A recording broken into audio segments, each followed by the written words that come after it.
one of the fundamental economic principles that that I gleaned while I was a student at Clemson University was there ain't no such thing as a free lunch. And this is not free money coming from Washington. Like with a lot of money from Washington, it comes with strings. And not a lot of people are talking about those strings. The very problem that got our country in the situation we're in right now is that we spent what we did not have.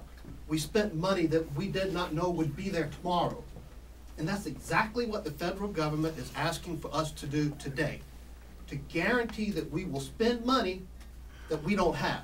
To spend money where we do not know where it will come from.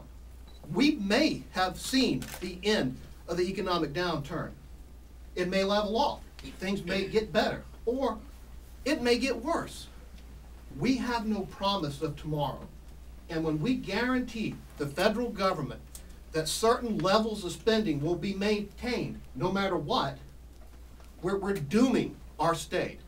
Irresponsible spending got us into the position we're in, and irresponsible spending is certainly not the way to get out of the problem. When we're talking about the possibility of 35,000 jobs lost, you need to stop and think a minute. Who are we representing? Are we representing government agencies, or are we representing the people of South Carolina? Do we want to take a look at what's in the long-term best interest for all the people of our state, or do we want to take a look at what's in the best interest of certain government agencies at a particular point in time, and that is today? We don't know what tomorrow brings, and we cannot bet the future of South Carolina on something that's uncertain. And I want to thank my colleagues for being with us here today, for standing firm on this. We're at a tipping point in our state. We're at a crossroads. What do we want South Carolina to be? How do we respond to a crisis? These are all elements of leadership, and there are some people showing long-term leadership, what is best interest of all the people of South Carolina. We're going to observe seniority here. I'm Danny Burden from Lawrence, and I want to thank Ashley and the Policy Council and the Governor and everyone that plans to step up to the plate this week in the Senate or in subsequent weeks, or as the budget process continues over into the House. I left here Thursday. I've been back home in my feed store. I'm a mom and pop retailer. I've been in touch with countless numbers of my constituents who have flagged me down this weekend and said, please, please exercise common sense, judgment, and fiscal restraint in Columbia, just as we are having to do here in Lawrence in our private affairs and our families as individuals, even as small businesses. The message is loud and clear. Now, we're hearing a lot of chatter about chaos and possible calamity if this little portion of funds is not allocated as the fear mongers suggest has to be done. The real chaos that I fear is what's been pointed out by the Laffer Group and the Policy Council, and that is the diminishing role of the private sector in the state of South Carolina. If this public sector wedge continues to grow at the rate it's grown without any real substantial backing, because we all know, as has already been pointed out, money does not grow on trees. In South Carolina, with a constitutional mandate for a balanced budget, we cannot borrow against what we don't have. So to depend on the federal government, which is borrowing and has even now a shaky basis of continued borrowing based on what our creditors have been saying over the last week, we are setting ourselves up for what could be true chaos. And that's the inability to sustain your economy. If the private sector cannot sustain itself, the public sector will not have a revenue stream. And at that point, you seriously are looking at what truly should be defined as chaos, and that's a breakdown of law and order. Now, I'm not the sky, gloom and doomer, and I'm not saying the sky is falling now, but I want some honesty in this debate. I can't tolerate much more of the rhetoric that we hear that is designed to stampede the South Carolina Senate into a blind eye allocation of these dollars, live free and live fat for 2 more years, pass your burdens on down the road, kick the can down the road 2 more years, whatever you want to say.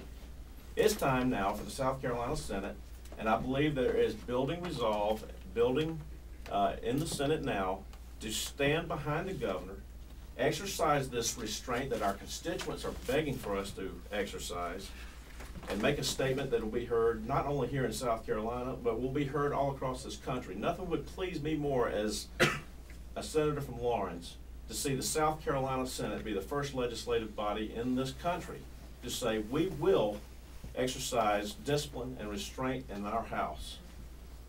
I believe it would go a long way towards building the morale and the resolve of the American people to get this economy going again by seeing that the public sector will start doing right by the private sector. And that's really what it boils down in this study. Are we going to minimize the intrusion of the public sector so that the private sector can thrive and flourish? I believe that that is the mission that's before us here in the critical days ahead. Thank you.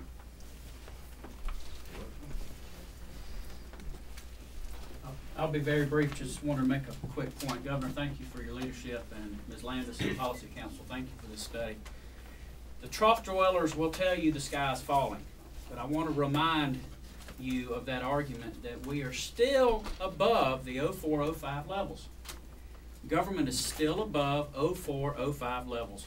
Go out to small businesses in South Carolina, go out to the families in South Carolina who are making tough decisions at their kitchen table and say, how would you like to be at the 04-05 levels? They say, I would love to be there. With the economic downturn we have now, the government must be making the same responsible decisions that families are across this state. Thank you.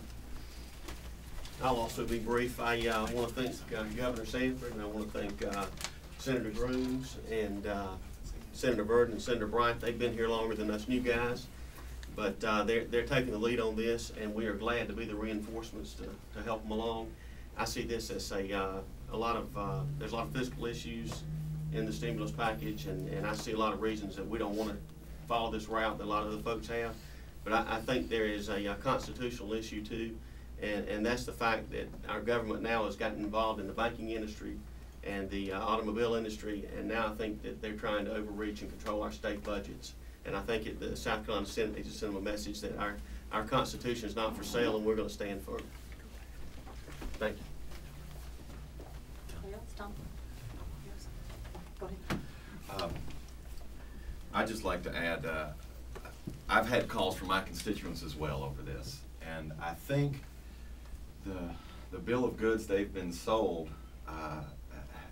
has gotten in so deep that they don't really understand that there needs to be a voice like what the governor's had for a long time with this report, with what the Policy Council's putting out there, about what this stimulus package is. They associate, for some reason, we've associated this stimulus with unemployment. But this is not stimulus for the private sector, this is stimulus for the government. This is government stimulus. All the while, the private sector is still facing the conditions they're facing. This is one-time money for recurring expenses in the simplest of terms. And when I explain that to my constituents, I had a lot of phone calls on Sunday, but when I explain that to them, they say, wait a minute, we would never do that. We would never do that at home. We would never do that in our budget. Decide to buy a brand new car with a $500, one-time $500 check.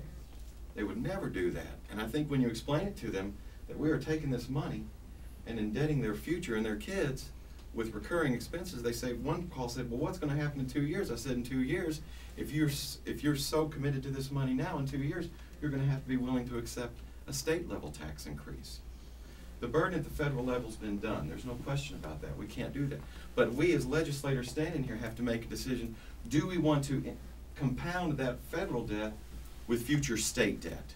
That's the decisions we have to make. Taking this one-time money and building in recurring programs, I think when you explain that in simple terms to the people, they say, wait, hold on. And this is money that their grandchildren are going to have to pay back. They're not into it. They're not really ready to buy into it. So I'd applaud, again, the governor and the Policy Council and these gentlemen to stand up and say, we're not going to pass a 1,200-page bill overnight. We're gonna sit down, we're gonna study it, and we're gonna determine what's best for the people of South Carolina.